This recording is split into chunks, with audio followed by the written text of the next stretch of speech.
Olá, meu amigo, meu irmão, tudo bem com você? Tudo em paz com a sua vida? Pois eu quero começar essa palavra desejando e declarando a paz de Jesus, a paz de Cristo na sua casa, na sua vida, na sua família, sobre tudo que você tem, tá bom? Estamos nessa segundo encontro, nessa segunda palavra aqui com o nosso projeto Casa de Paz. Eu agradeço muitíssimo você ter aberto a porta de sua casa para nós estarmos juntos mais uma vez. Agradeço a Deus por esse irmão que está aí perto de você. Com certeza esse irmão ama muito você, se preocupa muito com você. Tenho certeza, pode olhar para ele aí, que ele vai te dar um joinha aí, que realmente ele se importa com você. Bom, na semana passada nós falamos um pouco sobre o propósito de Deus para nós, que Deus nos criou com um propósito de nos relacionarmos com Ele, de vivermos com Ele uma vida plena. Hoje eu quero falar um pouco a respeito de como o pecado estragou esse desejo de Deus, esse pensamento de Deus de relacionar conosco intimamente. E eu quero apontar para você o caminho de volta para Deus. Eu quero lembrar com você as palavras do Senhor Jesus em João 10:10, quando ele diz: o ladrão vem somente para roubar, para matar e destruir. Eu vim para que tenham vida, e vida em abundância. Meu amigo, olha, lembre-se como que Deus nos criou, a sua imagem e sua semelhança. E o que o pecado fez? O pecado detonou com o homem.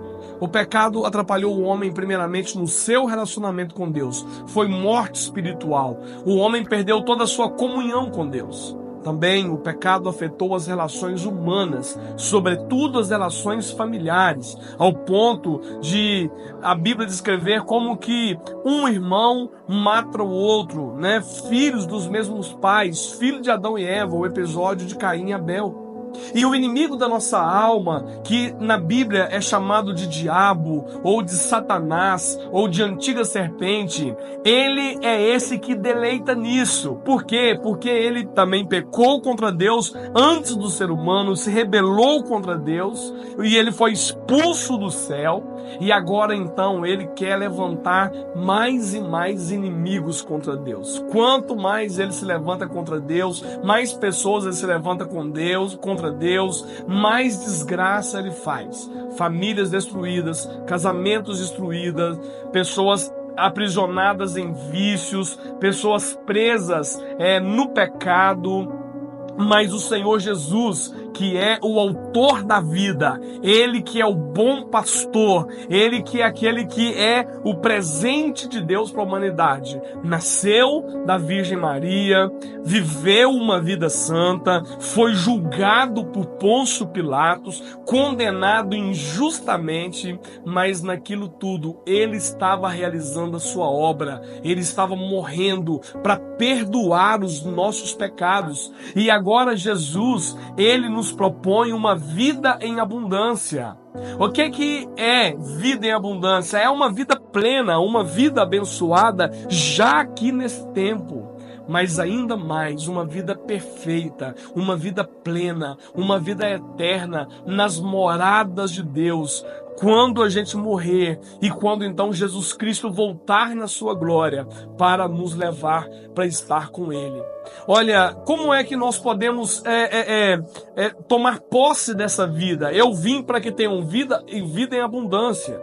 Talvez você diz assim: olha, Jesus veio, mas a minha vida continua a mesma. Olha, Jesus veio, mas ainda há muitas pessoas no pecado. Olha, o que Jesus fez é gratuito. A obra que Ele fez, Ele não cobrou nada de nós, nem Ele cobra. Nós não precisamos sacrificar, nós não apresentamos animais, nós não nos flagelamos, nós não nos escravizamos a Ele, assim de uma forma humana. Ele deseja que nós creiamos nele. Nós tomamos posse da vida eterna pela fé no Senhor Jesus. Você precisa crer no Senhor Jesus. Você precisa confessar que Ele é seu Salvador com a sua boca. Você precisa se arrepender dos seus pecados. Eu quero te convidar nesse momento a pensar um pouco nos seus pecados. Eu quero convidar você a se lembrar de quantos pecados, de quantas coisas você fez e faz ao longo da sua vida que assim, entristecem Deus, envergonham Deus, desonram o nome daquele que nos criou. E eu quero te chamar ao arrependimento, a você entender que o nosso pecado, ele traz tristeza no coração de Deus. Que os nossos pecados quebraram ou quebrou o nosso relacionamento com Ele e nos mantém afastados dEle, escravizados. E então você crer em Jesus com o seu coração, abrir o seu coração, abrir a sua mente para crer que tudo que a Bíblia diz sobre Ele é verdade. Para você entender que a Bíblia diz que ele nasceria de uma virgem, e de fato ele nasceu de uma virgem. Para dizer que ele nasceria, a Bíblia diz que ele nasceria em Belém, e ele nasceu em Belém. Que ele iria morar em Nazaré e seria chamado Nazareno, e assim ele foi. Que ele viveria, mas depois ele seria morto pelos nossos pecados, e morto ele foi. Crucificado e crucificado ele foi, mas ressuscitado e ressuscitado ele foi, e crer que ele voltará. Ainda não chegou esse tempo, mas haverá um dia que ele chegará. Você crê nessas coisas? Você já entendeu essas coisas? Os seus olhos espirituais já estão abertos para entender essa verdade de que Jesus é o Filho de Deus, é o Salvador? Então, se você entende isso, eu quero convidar você a crer nisso com o seu coração. Em Romanos capítulo 10, versículo 9, a palavra de Deus nos diz: se com a tua boca confessares a Jesus como Senhor, e em teu coração creres que Deus o ressuscitou dentre os mortos, serás salvo. Você crê com o coração e você confessa com a boca. Você crê que Ele é o seu Senhor e recebe Ele como Senhor da sua vida. Ou seja, é Ele quem governa a sua vida. É Ele quem governa o seu falar. É Ele quem governa o seu pensar. É Ele quem governa os seus relacionamentos, o seu modo de trabalhar, o seu modo de gastar o dinheiro. É Cristo quem governa a sua vida. E agora, você precisa crer nele, receber a ele e confessar a ele. Eu quero convidar você, e é assim que nós recebemos a vida eterna. É assim que nós vivemos a vida eterna. Deus está te chamando, Deus está te dando uma oportunidade. Agradeça esse amigo que está aí perto de você, porque esse amigo te ama. Ele não quer que você se perca, ele não quer que você viva uma vida ruim, uma vida presa no pecado, mas ele quer para você uma vida eterna. É o que eu também quero. Que você conheça Jesus Cristo, que você creia em Jesus Cristo e que você se arrependa dos seus pecados, que você se entregue a Ele e que você se submeta a Ele. É assim que nós somos salvos. O Senhor nos criou com o propósito de nos relacionarmos com Ele. O pecado quebrou, mas agora Cristo, Ele restaura.